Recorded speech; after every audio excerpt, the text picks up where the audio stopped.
Welcome to the Political News Report, politicalnewsreport.com. As you are likely aware, two horrific spectacles occurred within the United States over this past weekend. One mass shooting in El Paso, Texas, and another in Dayton, Ohio. The purpose of this video podcast is not to cover the details of these events. You can get plenty of that from other outlets. The purpose of this video is to cover some very important things that neither the politicians, the lobbying groups, nor the news media address when one of these horrific events occurs in a Western country. Some of these things that I'm going to say will not be easy to hear. They certainly are not easy to say, particularly at a time like this. Some of you may be offended, but the truth cannot always be what we want it, and sometimes things need to be said. If you can't handle having your worldview challenged or being confronted with uncomfortable facts, then you're welcome to move on to other content. There's plenty of people willing to tell you what you want to hear. And unless you want to hear the truth, regardless of where it leads, then this is not the place for you. With that, let's begin with what our leaders are saying. Firstly, they're all saying something must be done. But what are they saying must be done? Well, President Trump said at a White House press conference on Monday morning that more needs to be done to restrict access to firearms by those adjudicated as being a danger to themselves or others. In other words, people with mental illness. The NRA endorsed the president's position. Democrats partly blamed Trump's rhetoric regarding minorities and immigrants for the shootings, as well as taking the opportunity to push for more gun control measures. Several Democrats called for Senate Majority Leader Mitch McConnell to cancel the Senate's August recess to take up gun control legislation that passed the House of Representatives earlier this year. And the news coverage has fallen, not surprisingly, along political lines, focusing on how much blame should be laid at President Trump's feet for his inflammatory rhetoric.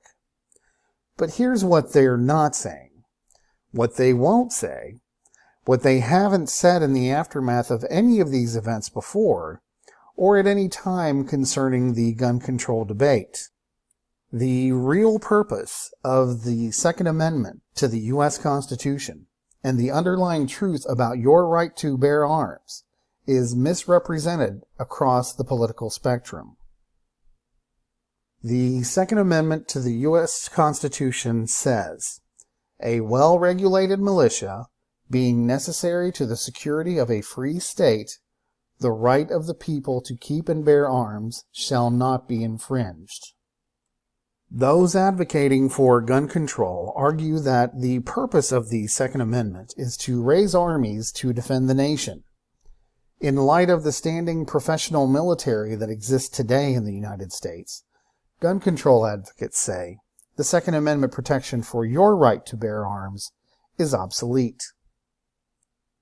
Those advocating for gun rights argue that the Second Amendment guarantees each person the right to bear arms to protect themselves. But they're usually alluding to protecting yourself from what people think of as the typical criminal element. Both are using mischaracterizations of the Second Amendment. I would argue that they are intentional mischaracterizations to inflame and divide, and ultimately to conquer. What you won't hear from either side of the gun debate is this: the Second Amendment protects the ability of the people to repel an organized threat or invasion, foreign or domestic, including a threat that may be posed to them by their own government. This is the primary purpose of the Second Amendment: to protect the ability of the people to check governmental power. There will be no government of the people or for the people when the only people who have the guns are the government. But if you'll indulge me just a little bit longer, we really haven't gotten to the real epicenter of this issue. The most important point about the Second Amendment is this: it doesn't matter. That's right, ladies and gentlemen, the Second Amendment doesn't matter. And screw the Constitution.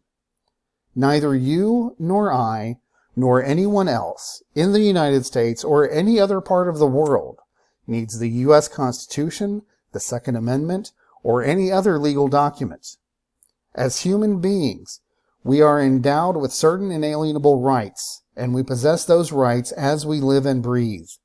The Bill of Rights to the U.S. Constitution only enumerates those rights. It does not create them.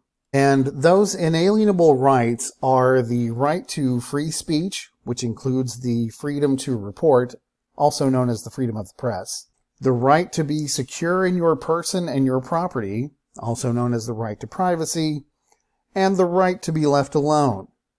And yes, the right to defend yourself, also known as the right to bear arms. Whether those arms are firearms, frying pans, or your bare-knuckle fists. And it matters not what the Constitution says now, or how it may be later amended. What you're not going to hear from either side of the gun debate is this, ladies and gentlemen: the right to bear arms is a fundamental human right. No person and no government has the right to infringe upon that right or any of your other inalienable rights, or the free exercise thereof. Well, if you've stuck around this long, then please like, share, and subscribe if you haven't already. Also, visit the Political News Report website every day at politicalnewsreport.com for the latest in political news. Thanks for watching, thanks for listening, and remember, the political is personal.